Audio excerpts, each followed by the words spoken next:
What's up, dude?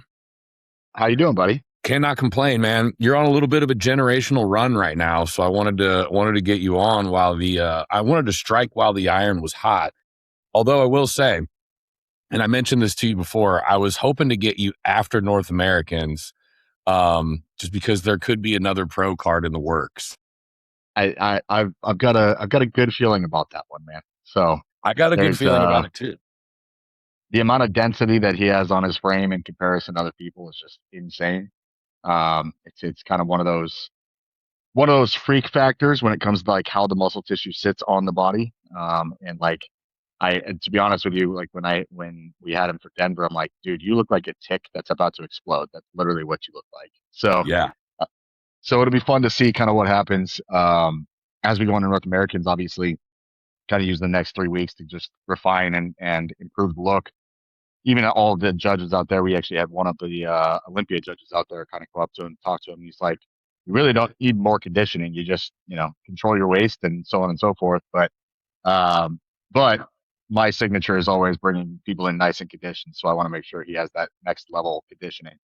And really, honestly, the other side to it too is I know, and you know this is just as well. If you're truly peeled out of your mind, even if you're not anywhere near the top end of the weight class, you can outsize everybody else just because of that look, right? So, 100%, yeah, dude. When I so dating myself here, all the way back in 2017, I won the super heavies at Junior USA's, and you know what my weight was?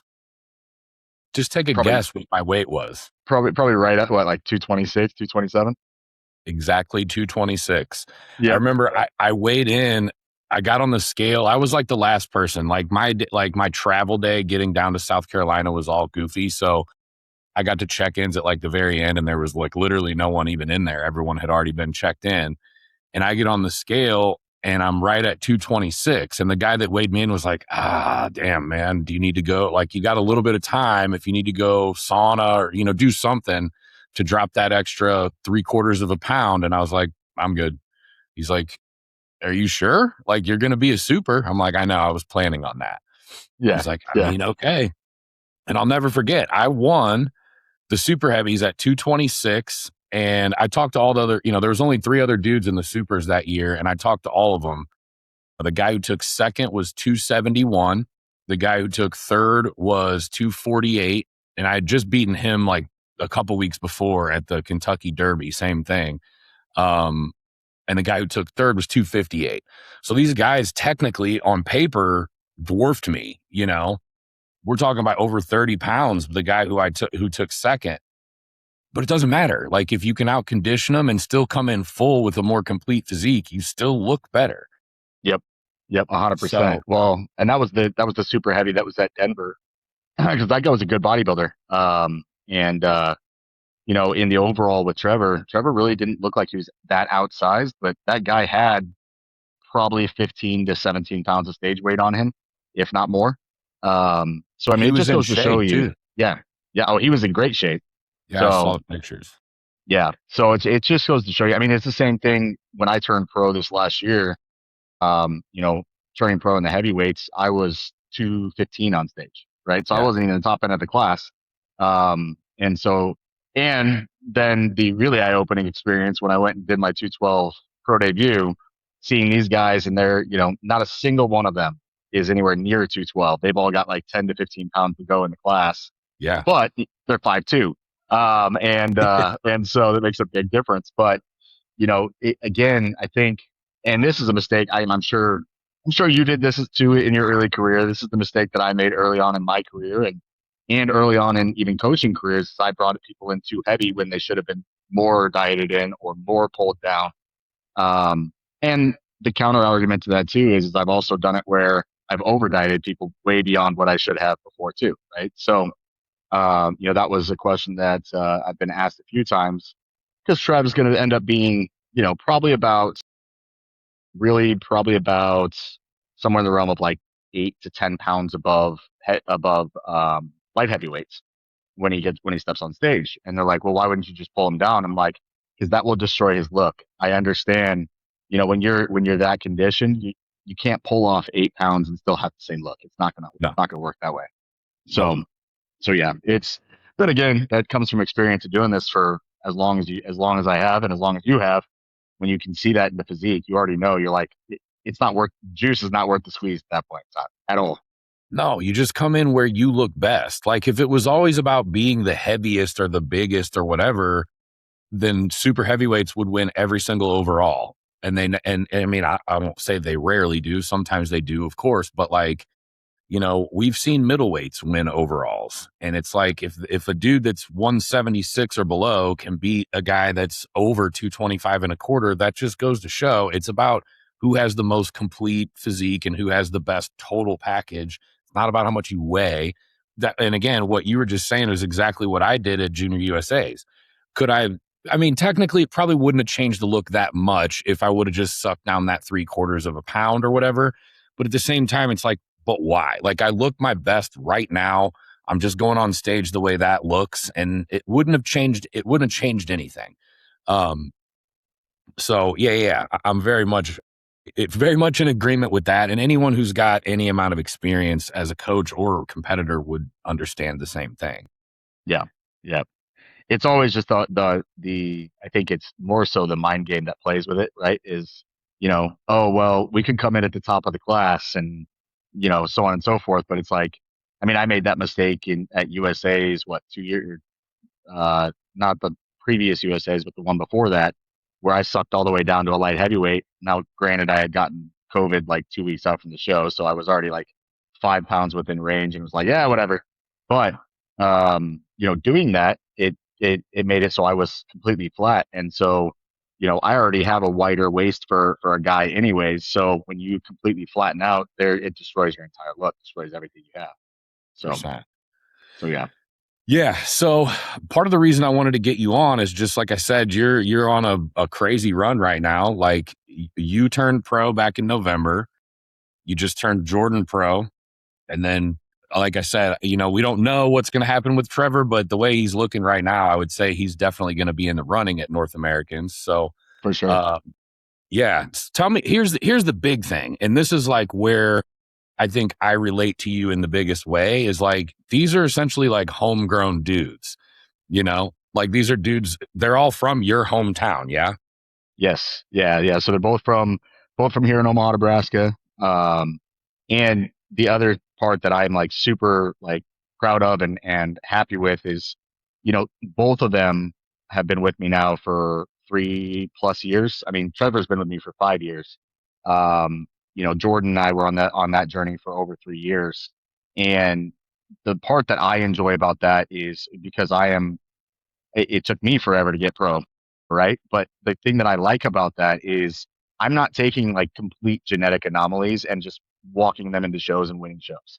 I'm actually being able to build that relationship with these guys, and I think the lesson that I've learned more often than not now is the psychology that's behind coaching and how big of a play that actually is, when it comes to seeing these guys succeed. Because you can ask Jordan. Jordan will tell you to this day, he's like, I didn't think I could ever be a pro. It was never in my mind that I would be a pro.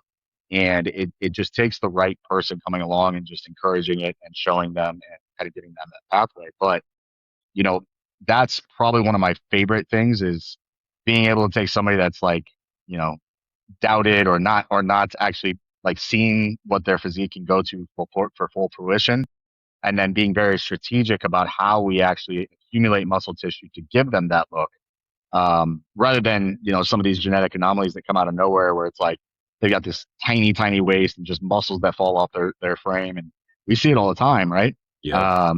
And a lot of your more well-known marketable coaches will get a lot of those guys just because of the fact that they're known.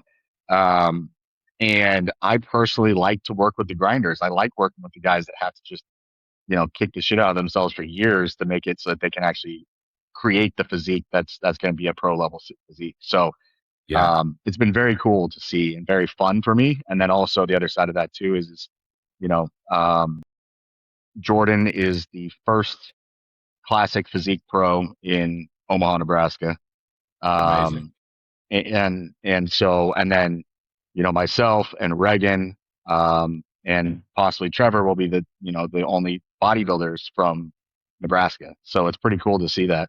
Um, just showing that not only as a coach, but also as a gym owner, we're creating a culture where we're showing that excellence and showing what can be done in the Midwest has been very, very cool to me. And honestly, a massive blessing to be able to be a part of that. Um, because bodybuilding has always been something that I've loved. And so being able to actually show people that and show people in the Midwest, like, hey, there is talent here. And if you commit yourself, you can be crazy, right? Um, that's probably the coolest part. 100%. Yeah, dude. And that resonates with me big. Everything you just said, I couldn't have said better myself because you're right. There's a lot of, I mean, what appear to be the more marketable, trendy coaches. But here's the thing, it all starts with the situation you're in right now. You rack up a couple pro cards with those people that you really have to grind it out with for years and that have to be consistent and stay with you and that you're building from the ground up. And then the next thing you know, some of those genetic freaks are going to start coming your way. They're like, oh, damn, Nick turned pro himself and, he turned Jordan pro. And again, I think there's going to be a strong chance with Trevor. So it's like people start seeing that back to back to back. And then now you start getting those genetic freaks. And that's literally from a coaching perspective, that's how you break into that, marketable trending coach, situation. Like those dudes aren't just that much better of coaches than anybody, not to disrespect any of them. Obviously they're all good. Otherwise they wouldn't be, turning out pros left and right like that. But bodybuilding is such like a monkey see, monkey do kind of thing. It's like, oh, this person got this result with that coach. Therefore, I need to go hire that coach. It's like, dude, the minute you start posting pictures with that, holding up that pro card, it's like, that's all people care about. That's all they see. They want that. They hire you. So, and you never really get there. No matter how smart or how good you are, if you don't have people that'll stick around long enough to let it all come to fruition and make it happen, it almost always has to start though with, as I called it, homegrown people. Yep. You know what I Yep. mean? Like, and the hardest thing about it is to keep those people engaged. I can't tell you how many people I've worked with that are in the same position that, have the genetics to where if they work hard, they can get there. It'll get this close. And then they're like, I don't feel like doing it anymore. And then they're just Yep. done. Yep. I don't know. It's like a curse. I can't tell you how many people I've gotten with literally within one spot of a pro card. I don't mean close as in the look is close.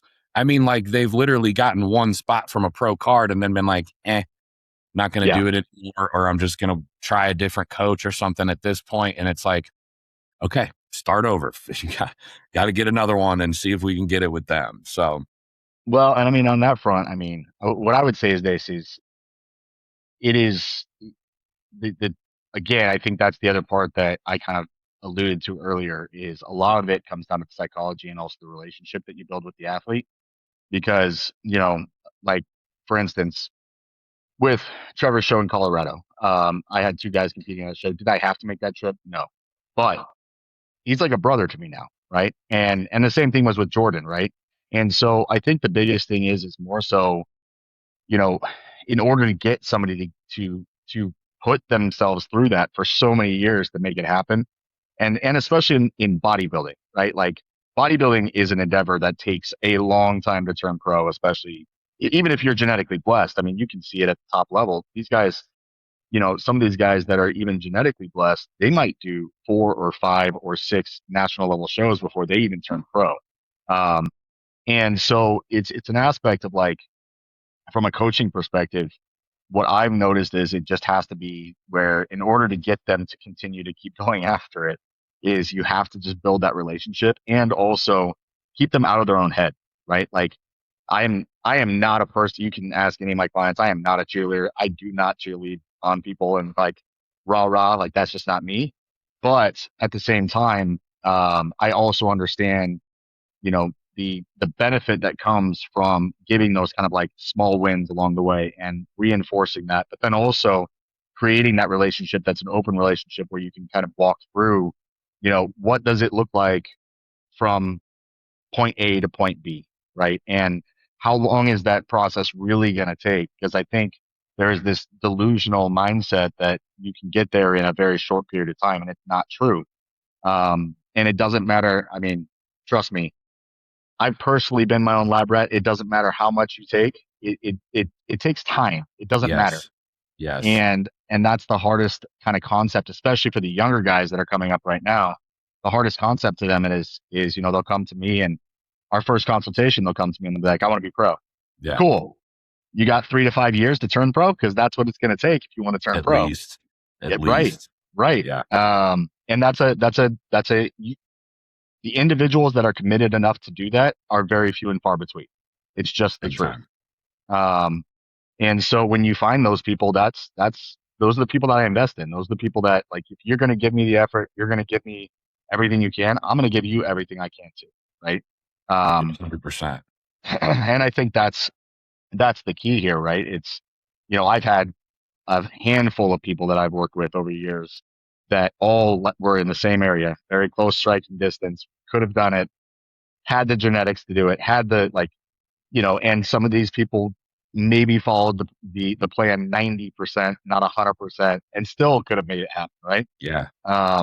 But at the end of the day, they didn't see it through to fruition because it wasn't something they wanted to make happen. And that's the reason why, like, anybody I take on now, I'm like, listen, what is the point of doing this? Is it to do it as a bucket list? That's cool. Great. Then we'll do it Yep. as your bucket list. Yep. Is it to become a pro? Okay. Well, let's talk about what that actually realistically looks like. Um, and I think that's the key here, is like having those open conversations out the gate. But even when you do that, I mean, I know you've done that before too. And it's still one of those things where at the end of the day, they just figure out that they don't want it enough, and that's okay. Right. For sure. But it's also very frustrating from a coaching side, because you're like, it's right there. Like, I know you can do this, you know? Yeah. And I think that's the most frustrating part from a coach's side is, you can invest all this time and all this effort and all this stuff into these people that say they want it, and then get right there, and then they stop. And I don't understand that mentality, because, like, Me for me, neither. I could never do that. Like, there's a reason why. I mean, you've been following me for long enough. At like 30 or 32 or whatever, I said I'm done bodybuilding at 35. Yeah. That didn't stop me, right? Like, I just kept going, because it was one of those things where it was like I kept placing higher and higher, and I started getting into that top five, and I'm like, I am right there. Like, if I give up right now, I'm going to kick myself in the ass for the rest of my life. You Yeah. know. So that is the thing that never makes sense to me, is how can you get to, like, right there, and then, okay, I know. that's enough. Dude, You know? I've had it a million times. I had, like, for probably I have two incredible examples. Probably the two most gifted dudes I've ever worked with, Austin Williams. And now and to be clear, I'm not being critical of them. They have their reasons and stuff. Like Austin Williams, he was a classic physique guy. The dude's physique was just absurd. Like, it's to this day, like, just one of the most genetically gifted, like, impressive looking physiques. It just screams classic. I remember when I was, like, posting his photos back in 2020, like, all the big bodybuilding pages, I wasn't even tagging them. They were just like, who the hell is this guy? And then they started sharing the photos, and it just, started going crazy. And Austin does not even really, he's on social media, but he doesn't really like post. If he does, it's like hunting content and stuff. But it was just, it was so crazy. But like in 2020, so what happened was he did it. So obviously 2020 was all goofy because of COVID. So shows got moved all over the place or canceled entirely. So we ended up competing in, I think it was either August or September, for a show that it was supposed to be in the spring. And he won the overall. He actually did bodybuilding and classic just to get a little bit more stage time. And he won the overall in both. And then the plan was Junior USA's, which was like a couple weeks later, 2 or 3 weeks later. His only issue was making weight for classic was going to be tough. He's just a really muscular dude. And so, like, he was already conditioned. It was just a matter of making sure that his weight got down to where we needed to go. Cause if you don't make weight in classic, you just don't compete, So I had him doing a lot of cardio, which is funny because I constantly post about how I don't even really assign cardio to anybody. back then I was, and for him, it was exclusively like, let's just make sure we get the weight off and then we can take our time filling out once you've weighed in.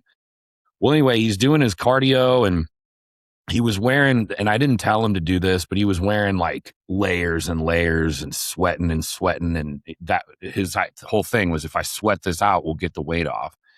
And he ended up getting rhabdo. And yeah, it was brutal. And when I say getting rhabdo, I'm talking he got rhabdo like 2-3 days before we were supposed to fly out to Charleston. So, there was no coming back from it. Had to go to the hospital and the whole nine. So we had to drop the show. And I'm talking, dude, I remember the guy who ended up actually taking second in his class reached out. Like, once I had kind of announced on social media he wasn't going to be able to do the show, he was just like, look, man, I'm really sorry that happened. He's like, but I got to say, I'm really glad he's not going to be in my class because he would smoke me. And that guy got second. So anyway, would have been an easy pro card. It would have been an overall win. And then, so it's like, okay, let's fix this problem and come back. You know what I mean? Well, his wife ended up getting pregnant with their first. Now they're on their fourth.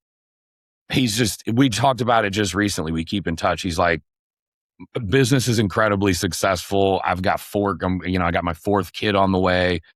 Bodybuilding is just kind of out of the question at this point. So, I mean, it would have been an easy pro card, and he honestly probably would have been an incredible pro. Probably would have been like a top 10 Olympia caliber pro.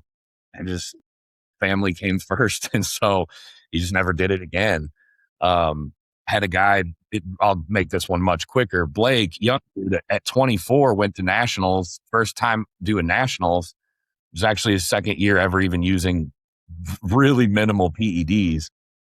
Took fourth at nationals in the light heavies, and then was just kind of like, I need to grow. And then it was like, I need to go to grad school. And that was 2019. He hasn't been back.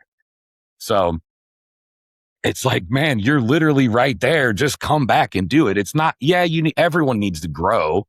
Right. Lunsford needs to grow. He's Mr. Olympia. Everyone needs to grow. But when you're that close, dude, just fucking come back and do it and get the card, Right.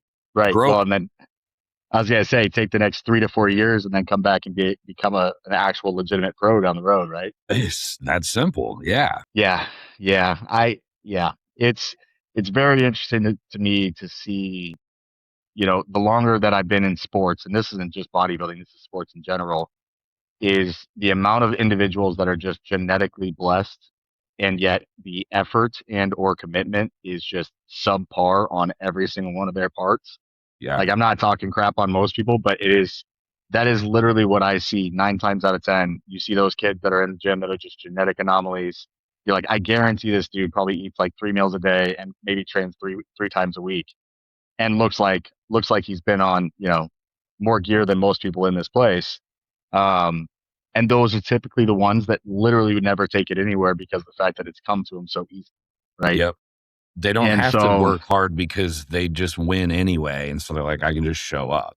Yeah. Yeah. I mean, I saw it even when I played college ball. Like, you would see the guys that were just genetic anomalies because they wouldn't even work out, yet they'd be stronger and faster than everybody else on the team. It's just, that is there, but it's always the thing that's probably the most eye-opening to me is when you actually have somebody that has genetic potential and then gives the effort and the commitment. What they are capable of is just, it's honestly kind of frustrating as like somebody who does it as hard and as like diligently as I do. Cause I'm like, man, like this is just not fair. Like, God did not like me on this one. Yeah.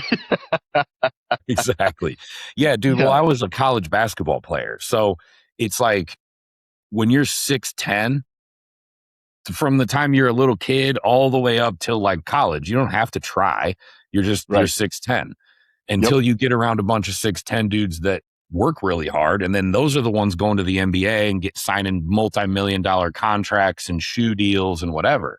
It's the same thing in bodybuilding. Like, the money's not the same, but when you get the dudes who have unbelievable genetics, but also have that rare mindset of like, I'm going to do this till the wheels fall off and I'm going to do it with maximum effort.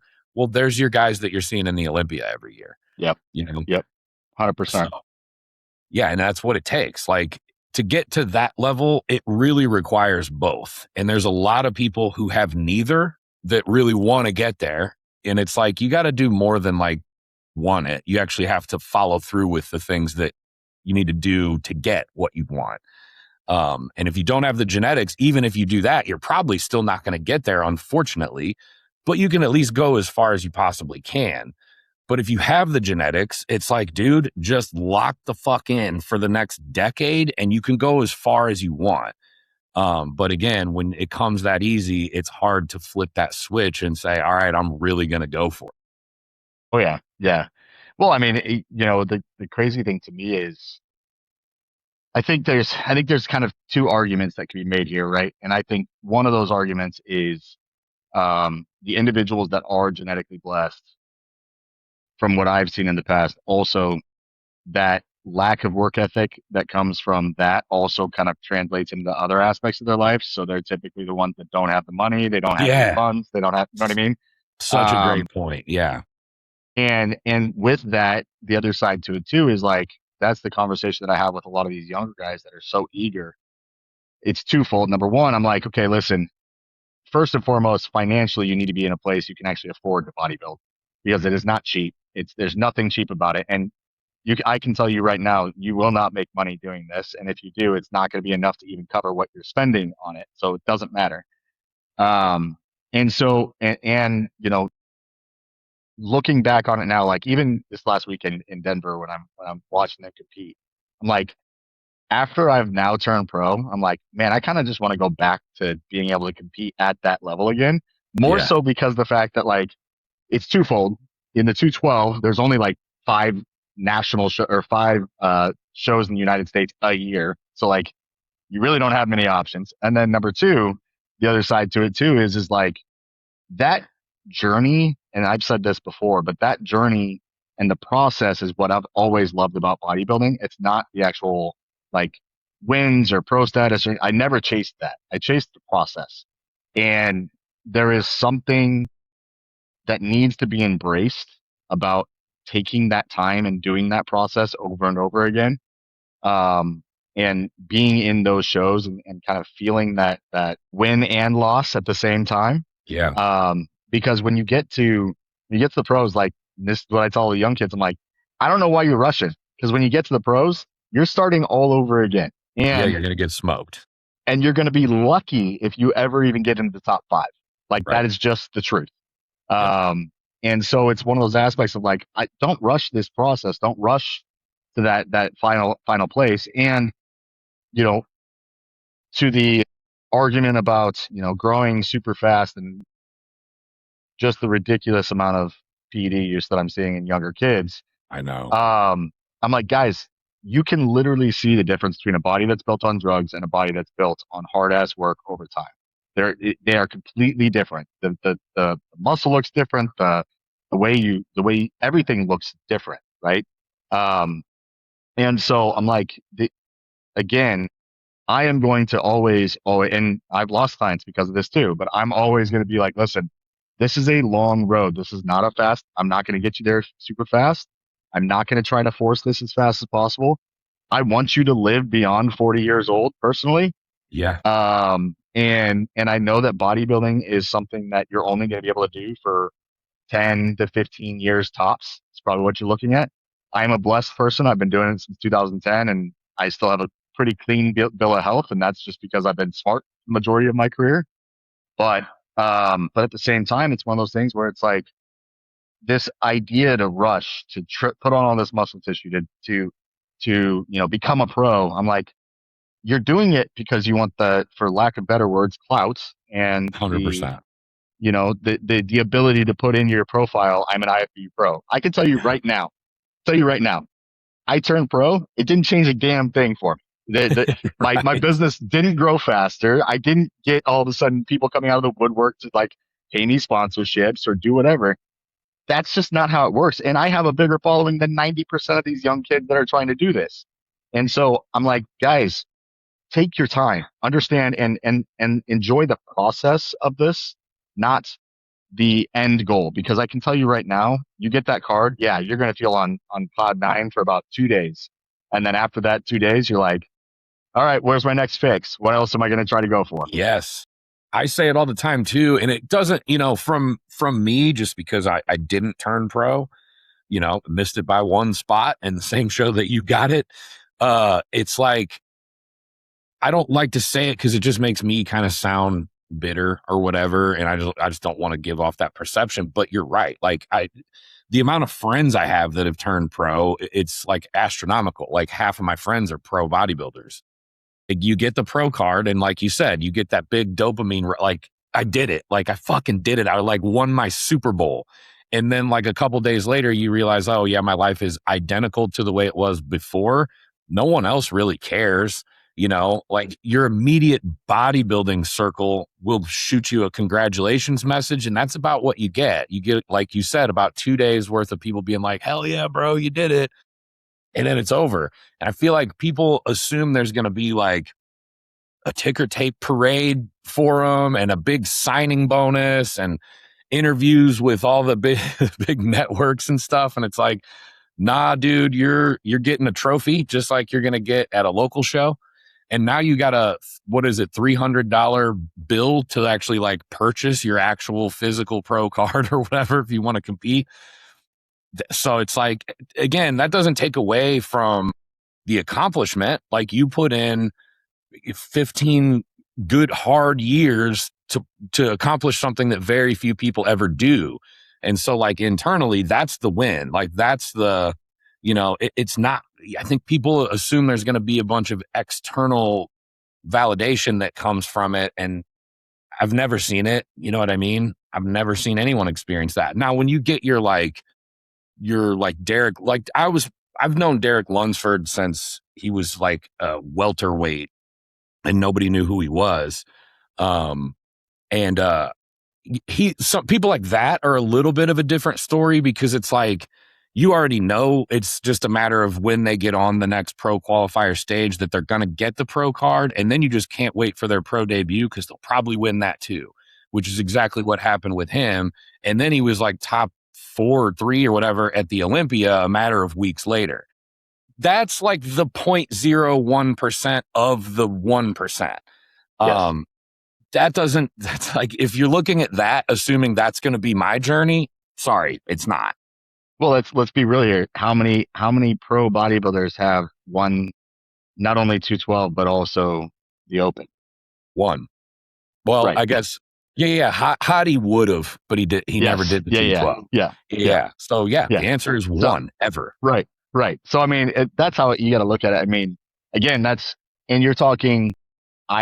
I've tried to look up statistics on this just because I really wanted to see it, but you're talking probably in the United States, we're probably talking, I would say, probably 10,000 or more pros somewhere in that area would probably be what you're talking about. And you're talking about one out of that entire group. And, so it's like when you're looking at the numbers, your percentage of being able to beat that person is so minuscule. It's not even funny. Yeah. And so you can zoom out way further than that because it's like, let's just look at the total number of just competitors in the United States. We have the rest of the world included, but like just in the United States, the total number of competitors is hundreds of thousands. And then there's only a very, very small percentage of them that ever turn pro. When you say there's somewhere probably around 10,000 pros, that's including people who won the 70 and over North American, like, yes.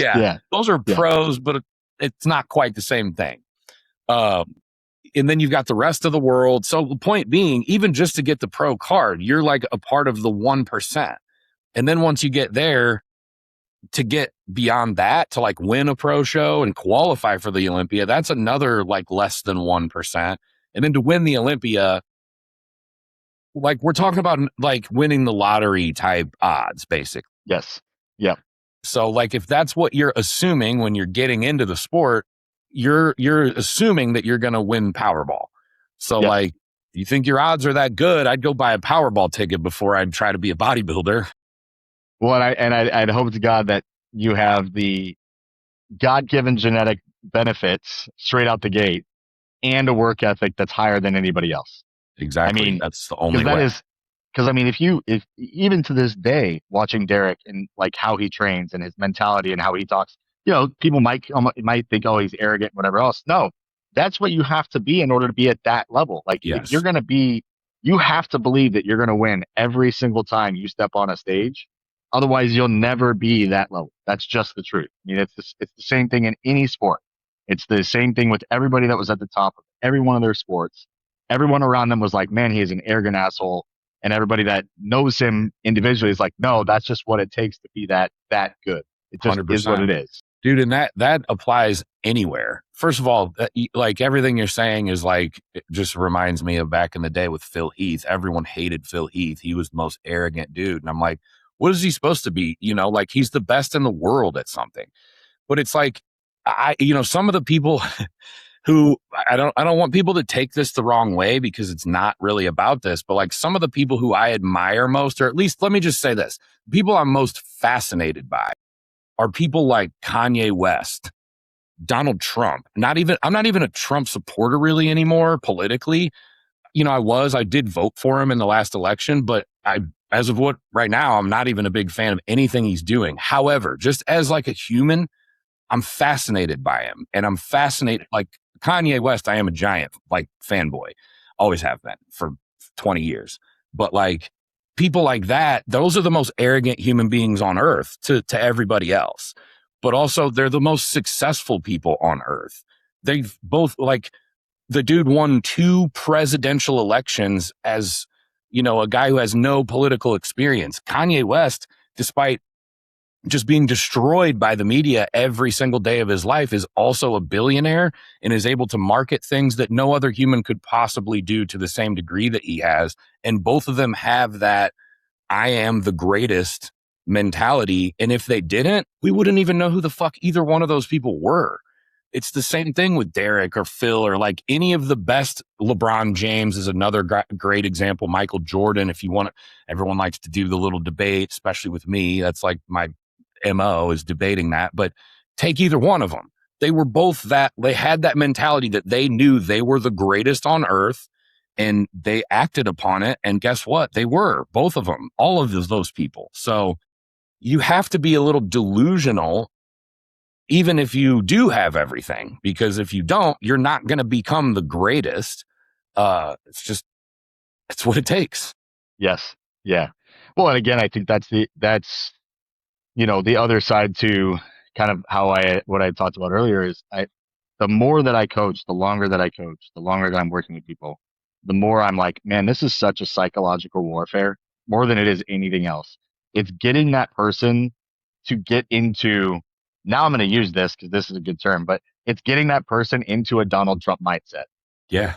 That's really what it is. It's like, no, you don't care about what anybody else says. You don't care about what anybody else does. All you care about and all you think about is the fact that you are the man or the Yep. woman. That is it. Nobody else matters, right?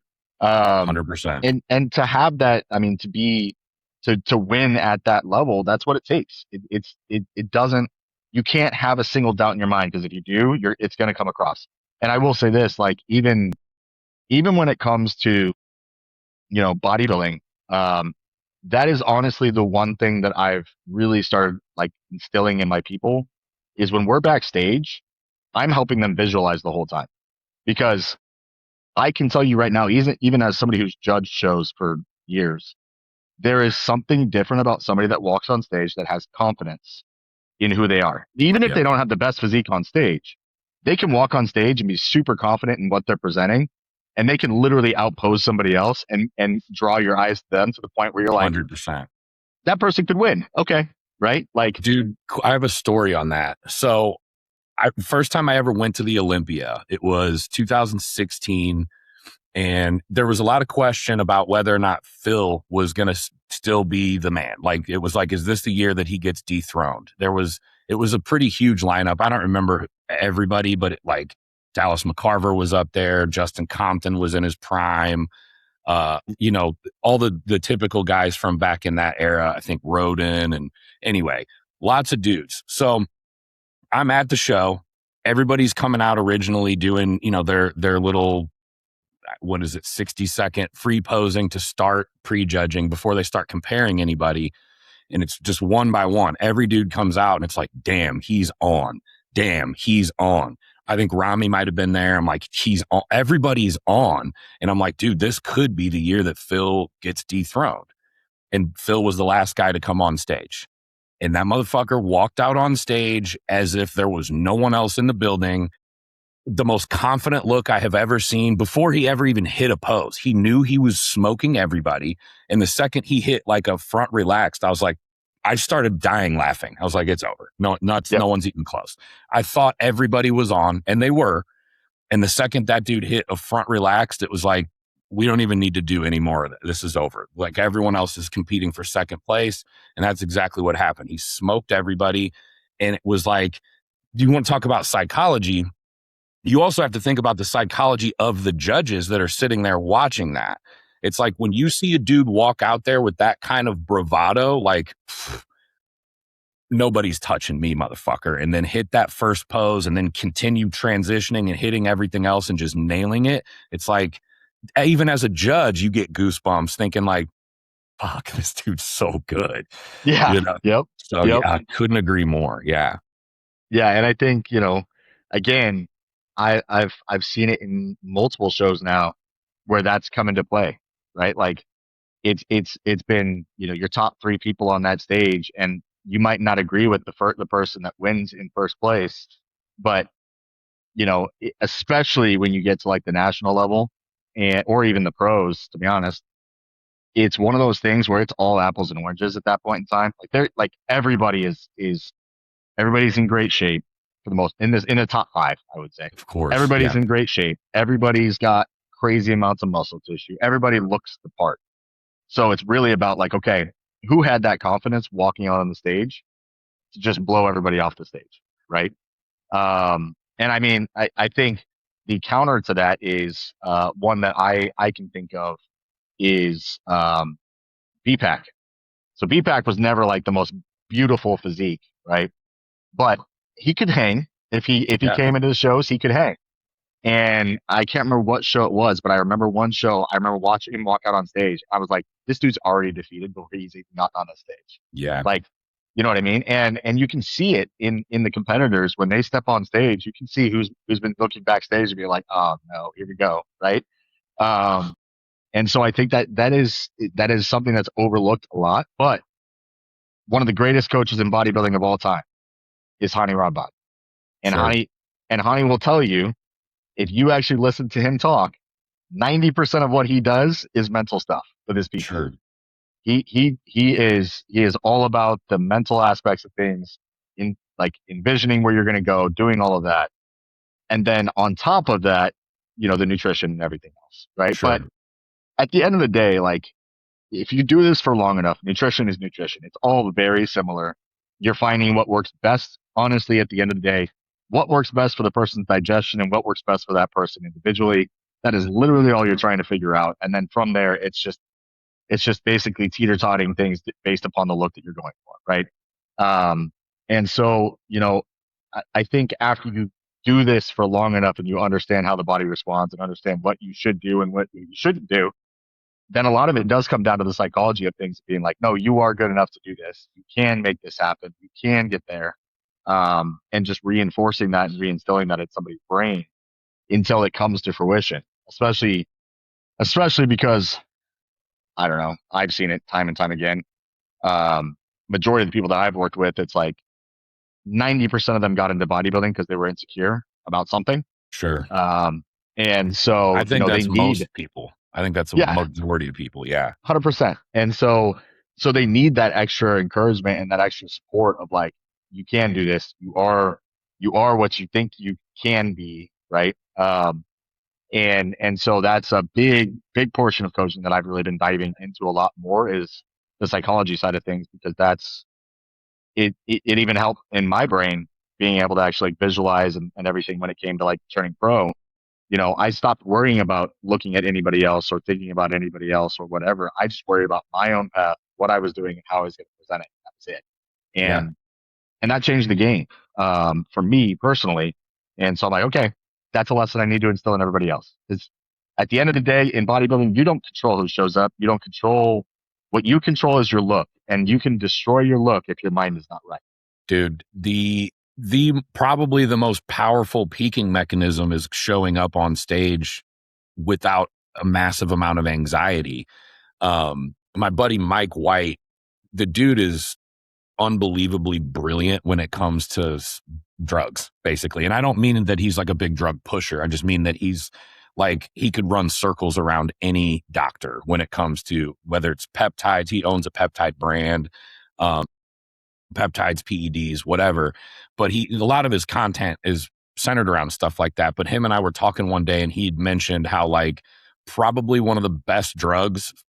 I mean, he was kind of tongue in cheek about it, but he's like, the best drug for peaking somebody is beta blockers because it like eliminates that like nervousness and anxiety. Because not only does like we're talking about, it affects how you show up like on stage in terms of your confidence. And that goes a long way, especially if it's close between two people. The more confident one is almost always, again, it goes back to the psychology of the judges. When they see somebody confidently hitting those shots next to someone who looks almost as good that's not as confident, the more confident one's almost always going to win.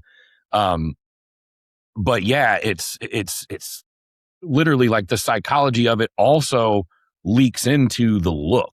So it's like if you're anxious and nervous, you're going to feel colder. Like everybody, I'm sure you've experienced this. I always did. Every time I was backstage at any show, didn't matter what the temperature was in the room, I was freezing cold. And that's just anxiety. Like when you're really, really anxious, you typically you feel cold and kind of clammy. And if you have that feeling, that cold feeling, you probably aren't going to look as good. Think about like when you get out of like a sauna or like a hot tub or something, you look unbelievable.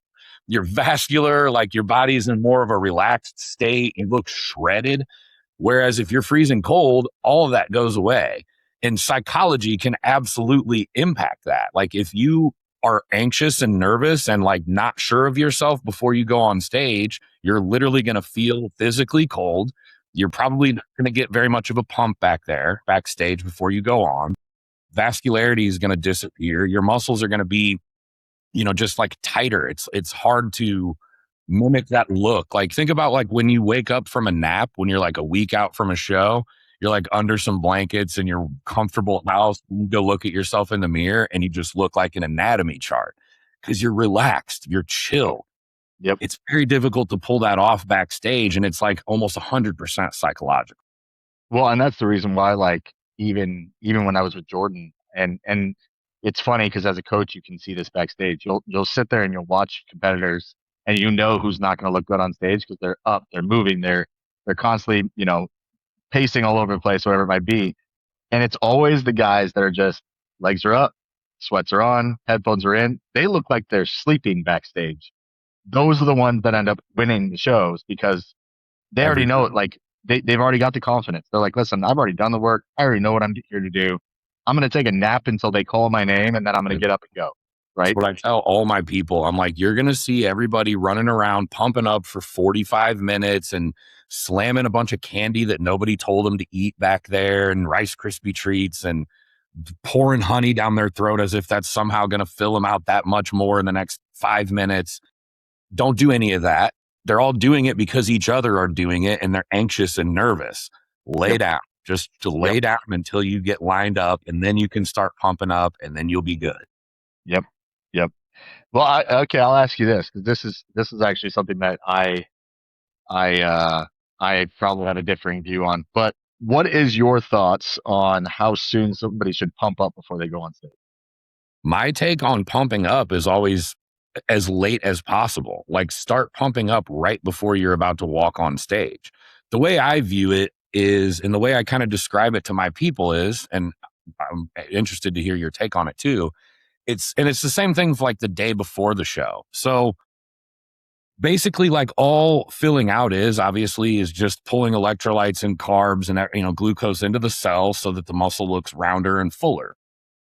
The only way to really deplete that is to train and like deplete those muscles from just putting it under load and working. Basically, that's how you do that. And so if it's like the night before the show and you're going down to the hotel, fitness center and doing a 4-hour workout, it's like you basically just removed all of that. Everything that you just loaded into the muscle the last 2 days is now being depleted. So now you're going to have to redo this tomorrow, and there's going to be a lot more variables present. And I feel kind of the same way backstage. Like if you're pumping up for forever, you're almost probably going to make yourself flatter by the time you actually get on stage, as opposed to just pumping up for 5-10 minutes, like while you're lined up and ready to actually walk out on stage, maintaining that pump. So anyway, I want to hear your thoughts. Yeah, no, so I'm actually of the same exact mindset in the aspect of twofold. Number one, typically the way that I do it with everybody now, especially I would say at your local shows, it's a little bit different because you never know how fast they're going to get on stage. It could be like, oh, hey, get in line, and then it's 45 minutes later you're on stage, right? National level and like the more like the pro qualifiers, I wait until they're literally in line and the class before them is on stage and going basically through their class, and that's when Yes, I have them start pumping up. me too. Um, and and prior to that, if I want to do anything just to see how the physique's going to actually fill out, I'll just have them pose. I'll have Yes, them run through some yes. poses. I'm like, guys, if you are properly filled out, and I will say this, I think the other mistake that majority of people do is they limit way too much on fluid intake. Like, Totally agree. because, okay, for instance, I have in the past 3 years, in the past 3 years, I have not used a single diuretic on one of my clients. Me neither. And the reason being is they were all in condition prior to going to stage. And if I did a diuretic, they would look like shit on stage because they would be so, you couldn't fill out. And so again, kind of going to the point of what you said, like I'll have them do like a mouthful of honey and salt, more so just to actually give you um, that vasodilation property that you're going to get out of that, whatever else, right? But, um, 9 times out of 10, when it comes to these guys, listen, at the day of your show, that morning, first 2 meals really doesn't mean shit unless you literally completely screwed up your entire peak. But it's not the food that's going to make a difference on your show day. It's water and it's sodium. Those are what Yes. make the difference. And so it's like, listen, if you're not getting a pump prior to going on stage, you probably just need more water. That's probably the issue. And so, that's the thing that I look at is I'm like, listen, like you're going to see all sorts of crap backstage. You're going to see candy. You're going to see Reese's. You're going to see whatever, right? And that's all good and fine. But you're not going to need that 15 minutes before stage. It's not going to do anything. What you need is you need water, salt, and maybe sugar. That is literally all you need right before you go to stage, and you'll be fine. And If those we things, are, go ahead. I said, if we're scrambling to try to quote unquote fill you out before you go to stage with, rice cakes and all this other crap, we didn't do our job leading up to that show. That's No. just the truth. It's absolutely the truth. And like you said, maybe a little bit of sugar, sodium, and water, those things work quickly. You can throw a little salt on your tongue and then within seconds start to see vasodilation. Whereas if you're eating, you have to digest that food, and then that food has to get moved into muscle, which, by the way, the process of storing glycogen often takes hours, but without water, it's also not going to get there anyway. So yeah, I almost always start people out first thing in the morning on show day. I have them drink like 12 ounces of coconut water first thing in the morning because you're getting the fluid, but you're also getting a lot of potassium. You're also getting some sodium that comes right along with it. And like, not that that's the only water. I typically have them drink more water than that. And the rest just depends on the timing of the show, but couldn't agree more. As a matter of fact, so this was, I don't even remember what show it was, but a buddy of mine was working with Matt Porter, rest in peace. And Matt Porter, I didn't mean to undermine Matt Porter. Matt Porter at the time was one of the best coaches in the world and one of the few people in the industry that I like really truly looked up to. But one of his Matt was not at the show, and one of his clients was competing. It was a buddy of mine. And he was just like, yeah, dude, he's like, I feel like I look really good, but I'm super fucking gassy. He's like, I just feel like I'm bloated because I'm super, super gassy. He's like, I feel like I need to take a shit, but I can't. And I was like, how much water have you had this morning? He was like, none. He just told me to keep the water entirely out. I was like, I'm not going to tell you to defy what Matt said, but I was like, I guarantee you, if you just drink like 6, 8 ounces of water, that's probably going to fix the problem. And so he's like, fuck it. And he did. And then no bullshit, he texted me like 15 minutes later. He was like, dude, I'm taking a shit right now. And all that gas and bloating went away. And I was like, yeah, you can't just eat a bunch of food with zero fluid and expect it to digest properly and actually fill out muscle. It's like water and sodium fill out muscle far better and far faster than food. Yep. Yep. And at the end of the day, it's one of those things of like, you know, I think the other component that I've really taken into consideration more often than not is that that sodium to potassium balance, really making sure I keep a close eye on that. Now, the ratio is completely different for everybody. Like there is no set ratio that makes sense. Right. But once you figure out what that is for your athlete, it's pretty simple to be like, okay, I know exactly how much sodium and exactly how much potassium we're going to need in order to give you the exact look we need when you step on stage. For sure. And I think that's again just one of those little nuances where all of a sudden, you can drastically change your physique in a matter of minutes by doing slight manipulations with those things. That So actually reminds me, I was going to ask you anyway. Because we talked a little bit about it. I don't even remember what it was. We were maybe a Kansas City show or something. But you had mentioned peaking and using the A2 milk. I Tell knew me a that little bit question was about going it. to come up. Yeah, I knew that Yeah. question was going to come up. Yeah. Tell me So about that. actually, I'm gonna give props here because the guy who I've worked with now for I don't know how many years we're together now. I think 3+ years, 4 years, whatever it's been. Might be 5 years. I don't even know. Derek Dolgner. Him and I have worked together for a long time, and the reason why him and I have worked together so long is because of the fact that I respect him in the aspect that he's a lot like me, where he always wants to think outside the box. He's always trying to find that just something new, right, and experimental, and just see what happens, right? And Evolve the sport of bodybuilding, for fuck's sake. 100%. Everyone needs to do that instead of, I don't mean to interrupt, but I feel like so many people are like, whatever they did in the past generations is how it's done, and you can't deviate from that. And if you say that that you're doing anything different, you're wrong. It's Right. like, okay, dude. Anyway, No, and again, I think the other side to that too is when you're not a genetically blessed individual, you start to just try to think outside the box on everything. So you're like, yeah, listen, you're talking to me about using the same protocols that genetically enhanced, genetically blessed individuals use to get the yes, same look. It doesn't work that way. Just so no, you know. Like I know for a fact I have one of the coaches who used to work on an 18 we're still really, really close, but he got this genetic anomaly kid. And this kid is just he's insane. The kid was literally eating fast food 3 times a day, and that was all he was eating. And then outside of that, he was training like 5 days a week or 6 days a week. So he wasn't resting. And the smallest waist you'll ever see, just massive, big ass dude, right? And I'm like, and then all of a sudden now he's got structure and this guy's actually coaching him to a T and he's just blowing up. And I'm like, okay, listen, you're genetically blessed people. You don't have to do much with them and they will change rapidly. But all day. when you're not there, you got to start to think outside the box. So anyways, I digress. Talking with Derek and I, it was one of those things where it's like, hey, I got an experiment. I just want to try it. Let's see what happens. And I was like, okay.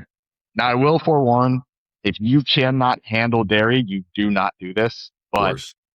it is the person that it's going to honestly be dependent upon the individual. And like I used this strategy now. I used it with Jordan.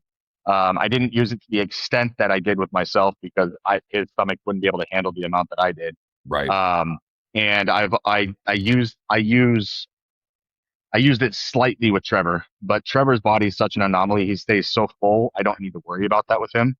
The biggest issue for me and the reason why we ended up using the tactic was twofold. Number one, in order for me to fill out, I have to take in a ton of food. Like it takes a ton of food to fill me out. I get to a point where my body's like a freight train and I just roll through food like it's nobody's business. So, um, one of the easiest ways to get in the caloric intake I needed, but also getting in dietary fats that I needed without destroying my stomach was using A2 milk. Yep. And so, and then if you look at A2 milk and you look at the vitamins and minerals in it, it's super high in potassium. And it's also got a good amount of sodium. It's got a good amount of vitamin C in there. So if you actually look at the nutritional profile of milk, and it doesn't matter what kind of milk you use, but we used A2 because it's easier on the gut. It's easy to actually digest. If you look at that nutritional profile, what it does is it technically makes you actually have more diuresis while taking in a fluid, right? So you get all the benefits of filling out, but also you're pushing more fluid out of you faster. And so um, when I turned pro, we took down 3 gallons of A2 milk in 3 days. That's insane. On top of food, on top of food.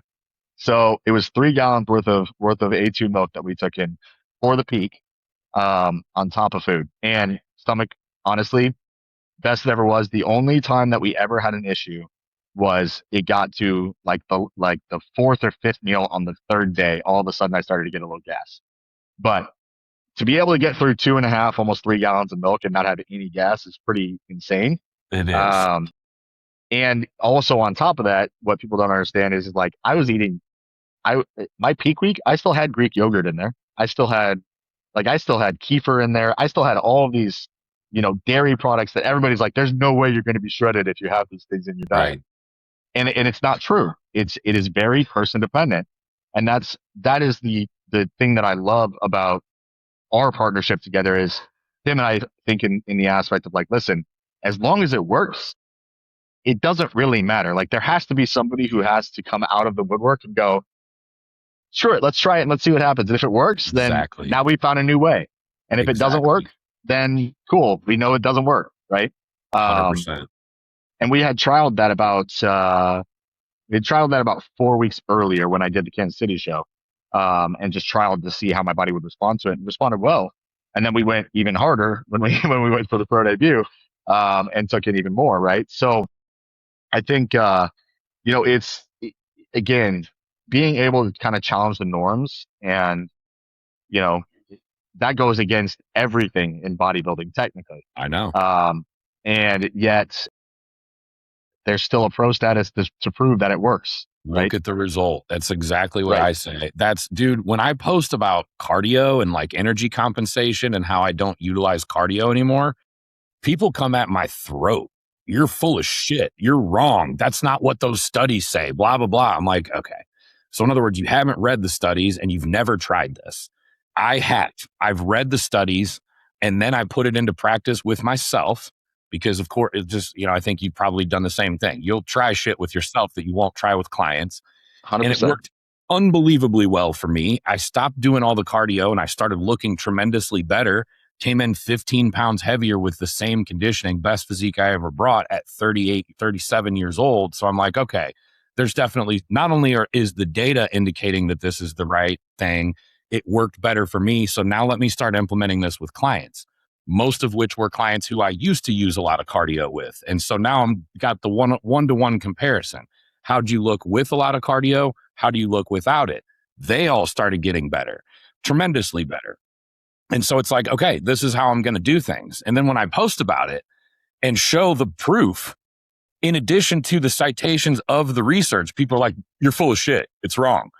And I'm like, okay, but it objectively isn't wrong. Like, look at these photos and tell me that it's wrong. And then explain to me, like, everybody likes to throw out anecdote. Well, Ronnie Coleman did cardio. Phil Heath did cardio. And I'm like, okay, first of all, we don't need to be using the world's most genetically gifted human beings as examples for everyone else, first of all. Second of all, did Ronnie Coleman and Phil Heath or whatever name you want to drop also diet in a calorie deficit? Did they also use a bottle of Serostim a day? Did they also use Clen and T3 and God knows what else?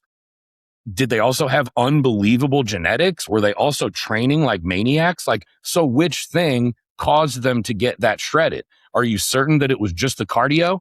Or is it possible that you could have removed all of that cardio and done everything the same and gotten the same result, arguably, potentially even a little bit better?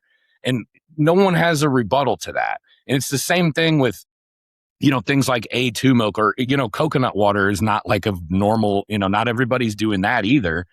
And it's just like, okay, but I've watched it work.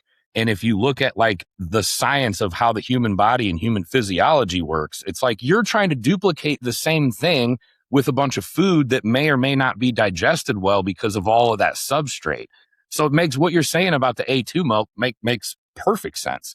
You're getting all the micro and macronutrients from a liquid that's like easily flows through the body, as opposed to trying to pull the same thing off, eating pounds and pounds worth of food that's going to take days to fully digest.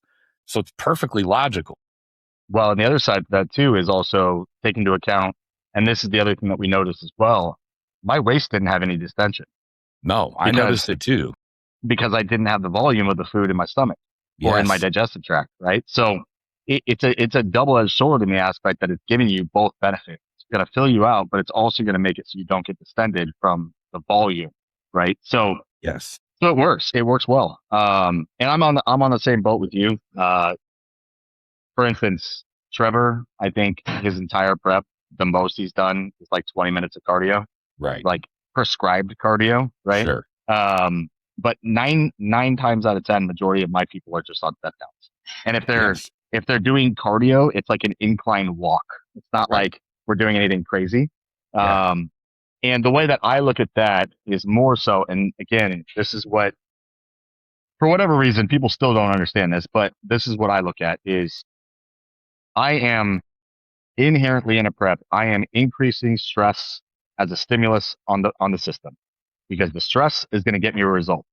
Now, I also need to mitigate stress in order for the body to give me the result. Yes. So why would I put somebody into cardio that's going to cause a higher stress response when I could literally get the exponential of calories from having them just go walk, right? Like, yes, you could go walk 20,000 steps a day and you can get shredded on 20,000 steps a day rather than doing 30 minutes on a stair climber. And now I'm fighting inflammation because your legs are inflamed and we've got stress from that pushing, right?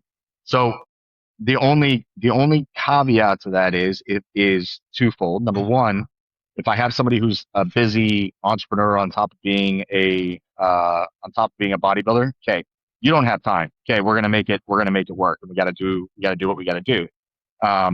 Or age comes into play. If somebody is an older person, they're already not going to recover super well. So I'm going to crank the hell out of your steps and I'm going to leave cardio out because I know that the steps you can do and it's not going to stress you out. If anything, it'll actually probably drop stress, especially if, in your words, you go for hikes, and just get out into the wilderness, right? Like, like those are literally like it's proven in articles that literally drops stress if human beings just get out in the nature and go walk. So it's like, using these little things and again, breaking down the nuances of what actually is true here and stop thinking that a stair climber or something has some magical properties to get you shredded. That's not how it works. That's not like, if you want to get shredded, it's pretty simple. High amount of output, refeed appropriately when you have a massive stress response, sleep and recover, train your ass off. That's it. That's it. That'll get you shredded. Yep. If you're in a caloric deficit, you'll get shredded doing that. And that's literally all it takes. Yep. But 90% of people are missing one of those many things and they're overstressing the system. And they're not recovering. And that's why they don't get shredded. That's the truth. Period. And it's like the most common rebuttal I get from people, it's more so typically a question. People are always like, what if I want to eat more food? Can I just eat more food and add cardio on it so that I can eat more food? And I'm like, not really. I mean, you can, I suppose. But for one, that's not how energy compensation works. Like the more cardio you do and the higher the intensity, the more compensation you're going to get on the back end with like reduced NEAT, which by the way, I want to make this clear. NEAT, people are like, that's why I have people do all the steps plus the cardio so that they have the same amount of NEAT. And I'm like, steps are not really NEAT. NEAT is like stuff that you are completely not consciously doing. Like if I'm talking with my hands, I'm burning calories by moving like this. That's neat. Fidgeting, stuff like that, and doing it all day long actually amounts to a lot of movement that you're not consciously thinking of. And you're not going to get the same sensations. You're not going to start sweating from it. You're not going to get out of breath and feel exhausted like you will on a Stairmaster. But those are just sensations. Those sensations don't automatically mean that you're burning a lot of fat. You might be in that moment that you're doing it. But again, if you get energy compensation, when you get energy compensation on the back end, you're not going to fidget as much. You're not going to have any control over whether or not you do. It's all completely subconscious. Your body slows down other processes so that at the end of that 24-hour day, yeah, you burn more calories during your 45 minutes on the stairs, but you also burn almost proportionally the same amount less calories because of other things that are now missing as a result of it. So, yeah, like let the stress be the training, or in the other stress that you have no control over, like your work environment or your family or whatever that's going to inevitably cause a little bit of stress too. But if you're putting massive amounts of effort into cardio, I'm sorry, it's probably going to do a lot more harm than good. Scenario I get people all the time is, okay, today's leg day. Which scenario is going to provide a better leg day? Scenario 1, all you have to do is the leg day. Scenario 2, you have to do an hour of fasted cardio on the Stairmaster first thing in the morning, and then you have to do your leg day later. Which leg day is going to be more productive? The answer isn't so unbelievably obvious. And it's like, okay, now think about that 7 days a week. How's your training going to be if you're doing that 7 days a week? And by the way, an hour on the Stairmaster compared to what a lot of coaches are putting people on is child's play. Every fucking day I'm on calls, especially with female competitors. It's like my coach had me on 900 calories and 2 hours of daily cardio starting day 1 of prep. And I'm like, oh my fucking God. No wonder we're on this call. Yep. And again, no one gets to the level that you or I have ever gotten to without being willing to do really fucking hard work. If the actual answer was limitless, do as much cardio as you can physically tolerate, and that's going to continue to improve the look, okay, I'll do it. Yeah. You would do it if that was really how it worked, and your coach was just like, Nick, you need to go outside and do cardio for 3 straight hours, and that you're gonna win your next pro show. You'd be like, fuck yeah, let's go, let's do it. Right. It's not about being unwilling to do the hard work. It's about like the hard work's actually not paying off at all. So I'm gonna like keep the hard work focused on the stuff that matters, like my training, for example.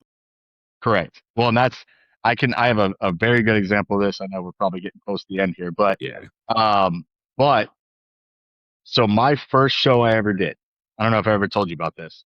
So my first show I ever did, I went from 260 to 176 in 16 weeks. What? Yeah. No, you've never told me about that. Yeah. So this is a really good proof of that.